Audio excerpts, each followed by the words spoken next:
സ്നേഹഗായകനായ മലയാളത്തിൻ്റെ പ്രിയ മഹാകവിക്ക് MGM radio ക്ലബിൻ്റെ കാവ്യാഞ്ജലി. കാലാതീതമായ കാവ്യപ്രകാശം ചൊരിഞ്ഞുകൊണ്ട് ഇന്നും മലയാളികളുടെ ഹൃദയത്തിൽ സ്നേഹത്തിൻ്റെ, സ്വാതന്ത്ര്യബോധത്തിൻ്റെ, സമഭാവനയുടെ, ലാളിത്യത്തിൻ്റെ, സർവോപരി മനുഷ്യത്വത്തിൻ്റെ ദേവദൂതനായി കാലത്തോടൊപ്പം സഞ്ചരിച്ച മഹാകവി കുമാരനാശാൻ്റെ ദേഹവിയോഗത്തിന് 100 ആണ്ട് തികഞ്ഞു. ആഴമേറിയ ആ കാവ്യജീവിതത്തിൽ നിന്നും തിരഞ്ഞെടുത്ത വീണപ്പൂവിലേക്ക് ഒരു യാത്ര. 1907 കുമാരനാശാൻ പാലക്കാട് താമസിച്ചിരുന്ന കാലത്താണ് വീണപ്പൂവ് രചിച്ചത്. മലയാള കവിതാരാമത്തിലെ വീഴാത്ത പൂവായി കാലം ദർശിച്ച കാവ്യാനുഭൂതിയായി വീണപ്പൂവ് നിലകൊള്ളുന്നു. ഒരു പൂവിലൂടെ മനുഷ്യന്റെ ജനനം മുതൽ മരണം വരെയുള്ള അവസ്ഥാന്തരങ്ങളാണ് കുമാരനാശാൻ അവതരിപ്പിച്ചത്. പൂവിൻ്റെ ജീവിതത്തിലെ 4 ഘട്ടങ്ങളാണ് കവി കവിതയിൽ അവതരിപ്പിക്കുന്നത്. ഒരു വീണപൂവ് എന്നായിരുന്നു കവിതയുടെ യഥാർത്ഥ നാമം. ആശാന്റെ കാവ്യപ്രതിഭ പൂർണ്ണതയിലെത്തുന്ന ആദ്യ ഖണ്ഡകാവ്യമാണ് വീണപൂവ്. വീണപൂവ് നിങ്ങൾക്കായി കൃഷ്ണേന്ദു ആലപിക്കുന്നു.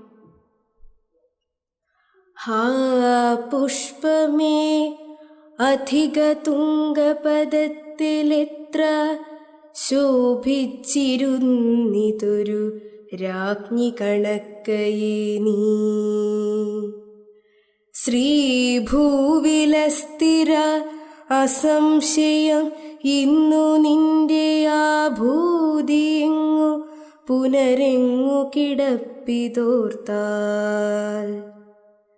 ലാളിച്ചു പെറ്റ ലതയൻപൊടു ശൈശവത്തിൽ പാലിച്ചു പല്ലവ പുടങ്ങളിൽ വച്ചു നിന്നെ.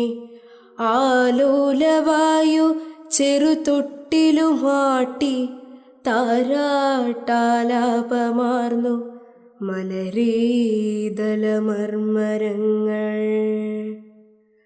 പാലൊത്തെഴും പുതുനിലാവിലലം കുളിച്ചും ബാലാതപത്തിൽ വിളയാടിയും ആടലെന്നേ. നീ ലീല പൂണ്ടിളയ മുട്ടുകളോട് ചേർന്നു ബാലത്വമങ്ങനെ കഴിച്ചിതു നാളിൽ നാളിൽ.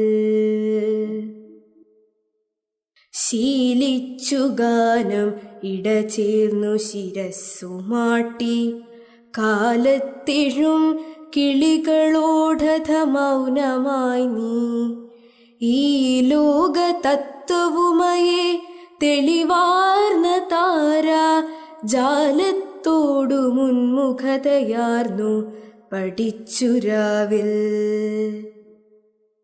ഈ വണ്ണമൻപൊടു വളർന്നധ നിന്റെ അംഗ മാവിഷ്കരിച്ചു ചില ഭംഗികൾ മോഹനങ്ങൾ.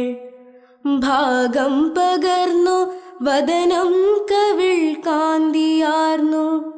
പൂവേ അതിൽ പുതിയ പുഞ്ചിരി സഞ്ചരിച്ചു.